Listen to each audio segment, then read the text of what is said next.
তাহলে কি মৃত্যুর ভয় না, ভয় আছে না?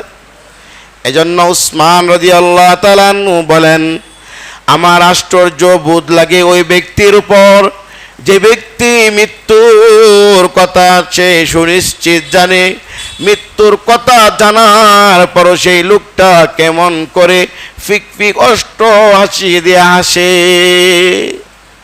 মৃত্যুর জন্য আপনাকে আমাকে সামানা গোটাতে হয় বাবা। যদি আমি মৃত্যুর জন্য সামানা গোটায় না যাই, কবরের জগৎ আমার সাথে ভালো আচরণ হবে না, হাসরের মাঠে আমার সাথে ভালো আচরণ হবে না। এজন্য আমরা তো দুনিয়ার জমিনে অনেক মানুষের মৃত্যু হওয়ার পর জানাজায় গেছি না, কিন্তু হযরতে আমাদের কিশোরগঞ্জের আনোয়ার শাহ রহমতুল্লাহি আলাইহি যিনি ইন্তেকাল করছেন, জিনারা হয়তো গিয়েছেন জানাজার নামাজ দেখছেন। জানাজার নামাজের সুলাইকে মাঠ পর্যন্ত কি শুধু মানুষ সীমাবদ্ধ ছিল? শহরে আনাচে কানাচে, আপনার বাড়ি ঘরে চাঁদে উপরে সব জায়গাতে মানুষ কি করছে? জানাজার নামাজের জন্য যায়া উপস্থিত হয়েছে। আর কিরকম জানাজার নামাজ কায়েম হয়েছে, ওনার জানাজার নামাজ এরকম হয়। আমি হাটাজারি হজরত যখন মারা গিয়েছেন শাহ আহমদ শফি সাহেব রহমতুল্লাহি আলাইহি, ওনার জানাজার নামাজ দেখেছি। এবং আমাদের কিশোরগঞ্জে এই যে ভৈরবে আপনার একজন শাহী মসজিদ খতিব ছিলেন হযরত মাওলানা নোমানী সাহেব, ওনার জানাজা দেখেছি। আরও বড় বড় উলামা ইকরামদের জানাজার নামাজে শামসুল হক সাহেব হুজুরের জানাজা দেখেছি। এরকমভাবে আরও হযরতে আল্লামা আনসারী রহমতুল্লাহি আলাইহি জানাজার সময় তো একদম করোনার সময় ছিল, তখন আপনার ওই এসপি ডিসি বলছে যে 4-5 জন ব্যতীত কেউ জানাজা অংশগ্রহণ করতে পারবে না। কিন্তু যখন জানাজার নামাজের টাইমটা হয়ে গেল বাবা, তখন মানুষ যে কোথায় থেকে আসলো, নেটে চার্জ দিয়ে দেখবেন হযরত মাওলানা আনসারী জুবাইর আনসারী সাহেব রহমতুল্লাহি আলাইহি জানাজার দৃশ্য, ওই মানুষগুলো যে কোথায় থেকে চলে আসছে, যা আশ্চর্যের থেকে আরো আশ্চর্য বোধ হয়ে গেল মানুষ। অথচ এত মানুষ আসার কথা ছিল না, কারণ আল্লাহ ওয়ালাদের জানাজার নামাজে আল্লাহ তাআলা কিভাবে মানুষ সমাগম করবে এটা একমাত্র কে জানেন? আল্লাহ জানেন। ঠিক এরকম একজন আল্লাহওয়ালার ঘটনা আপনাদেরকে আমি শোনাতে চাই। সুলতান বখতিয়ার খাকি কুতুবউদ্দিন বখতিয়ার খাকি রহমাতুল্লাহি আলাইহি নামে একজন বাদশা ছিল। কুতুবউদ্দিন বখতিয়ার খাকি একজন বাদশা ছিল।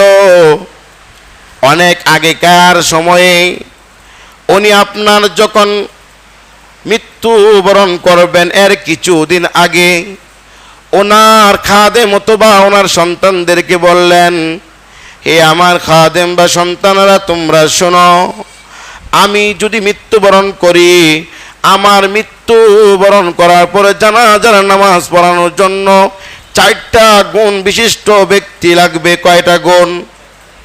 4টা গুণ যার মধ্যে তুমি পাইবা তাকে দিয়ে আমার জানাজার নামাজটা পড়াইবা। আর যদি 4 গুণ ওলা ব্যক্তিকে যদি না পাওয়া যায়, তাহলে বিনা জানাজায় আমাকে দাফন করে দিবা।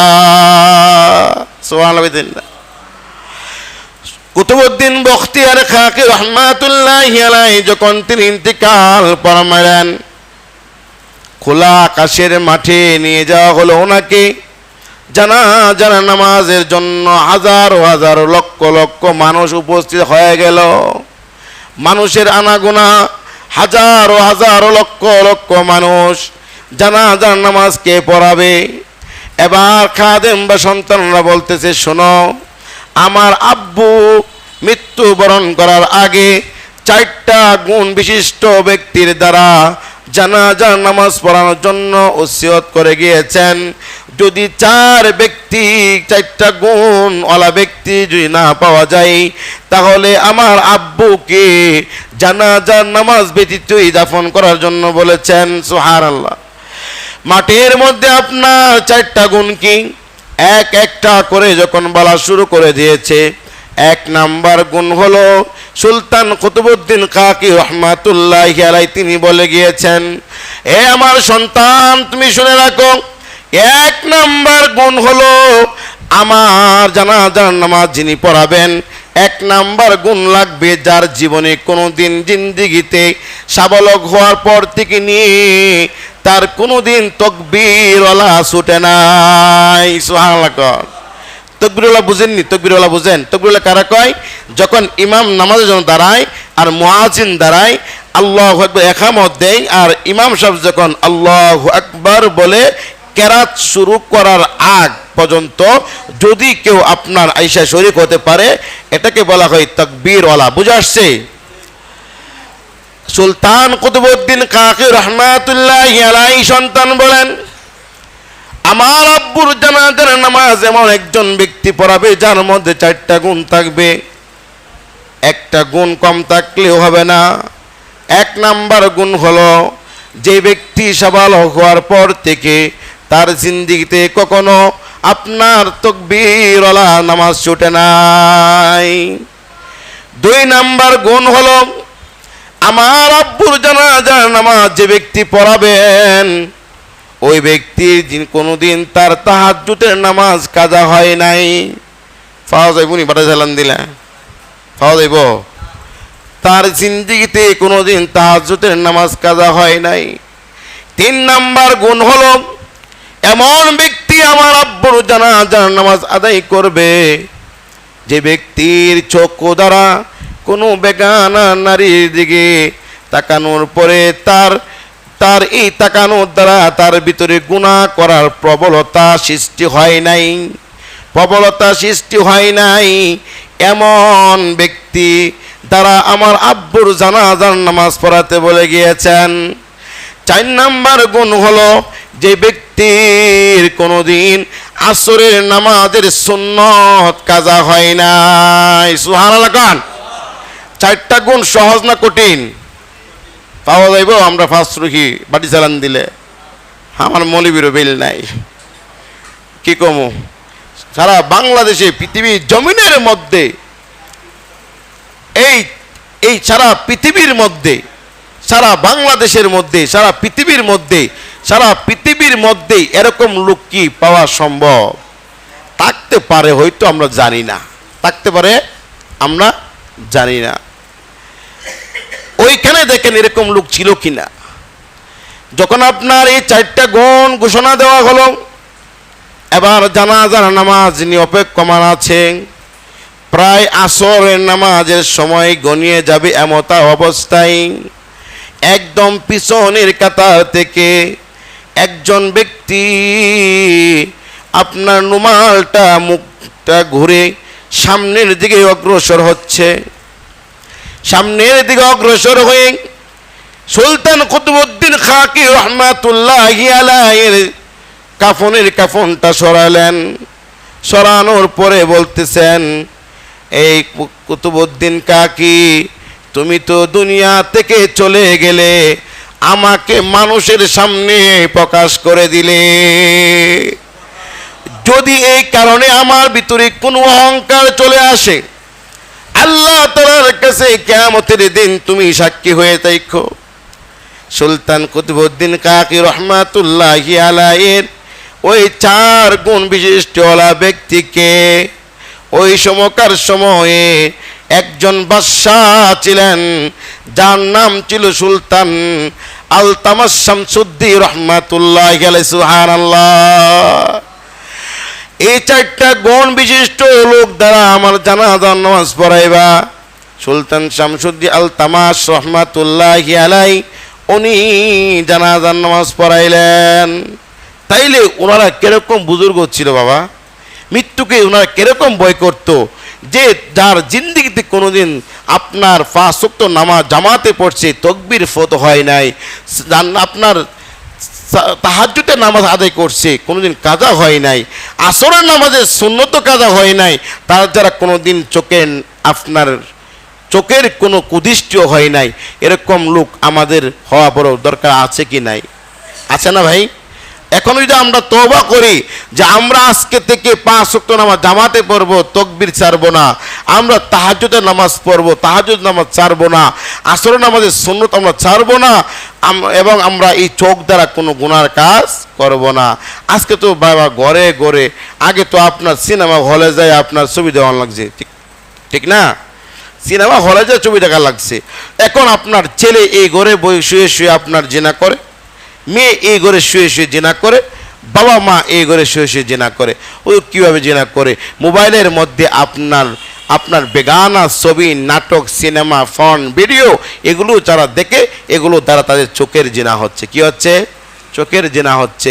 এজন্য গুনার এখন আপনার কোনো সীমা পরিধি নাই, এমন একটা অবস্থা হয়ে গেছে। আপনার ঘরে গুনাহ, বাইরে গুনাহ, শহরে গুনাহ, সর্বত্র জায়গায় গুনাহ জয়লাভ হয়ে গেছে।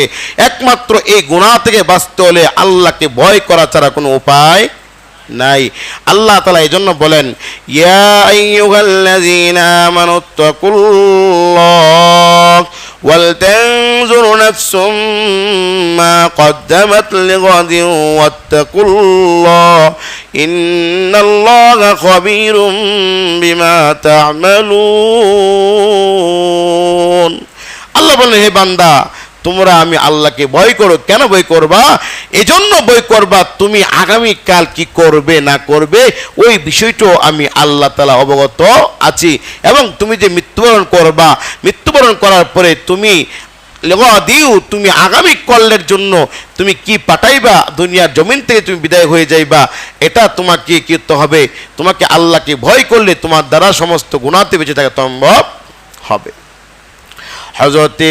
হযরত উসমান রাদিয়াল্লাহু তাআলা আনহু 2 নাম্বার বলেন, আমার আশ্চর্য বোধ লাগে ওই ব্যক্তির উপর যে উহা জানে এই দুনিয়া একদিন ধ্বংস হয়ে যাবে, এই দুনিয়া একদিন ধ্বংস হয়ে যাবে, তবু সে কেমন করিয়া দুনিয়ার প্রতি আকৃষ্ট হয়। আমরা জানি না দুনিয়া একদিন কেমন হয়ে যাবে। ইয়াউমা ইউনফাকু ফিস সূরি ফাতাতুনা আফওয়াজা। আল্লাহ তাআলা এই দুনিয়াকে একদিন কি করবেন? ভেঙে চুরমার করে দিবেন। ইজা সুলসিলাতিল আরদু জিলজালাহা ওয়া আখরাজাতিল আরদু আথকালাহা ওয়া ক্বালাল ইনসানু মা লাহা।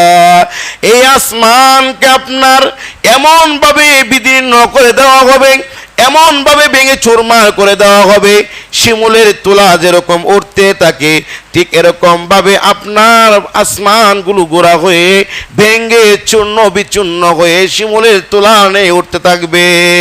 হযরত উসমান বলেন, দুনিয়ার ওই ব্যক্তির উপর আমার সবচেয়ে বড় আশ্চর্য বোধ লাগে। ওই লোকটা জানে নিশ্চিত দুনিয়াটা একদিন থাকবে না, দুনিয়াটা ধ্বংস হয়ে যাবে, কিয়ামত হয়ে যাবে। তারপরও দুনিয়ার জগতের পিছনে সে দৌড়াইতে আসে। দুনিয়া করতে করতে আজকে আপনি আমার জীবন মরণ সব কিছু শেষ করে দিচ্ছি। এই দুনিয়া একটু ভোগ বিলাসিতার জন্য, একটু এসি রুমে থাকার জন্য, এসি গাড়ি ঘোরার জন্য, এসি বাথরুমে বাথরুম করার জন্য, আমি স্বয়ংসম্পূর্ণ থাকার জন্য আজকে আমি দুনিয়ার পিছনে প্রাধান্য দিচ্ছি। আর প্রাধান্য দেওয়ার কারণে আমার আখিরাতকে নষ্ট করে দিয়ে দিচ্ছি, ঠিক কিনা?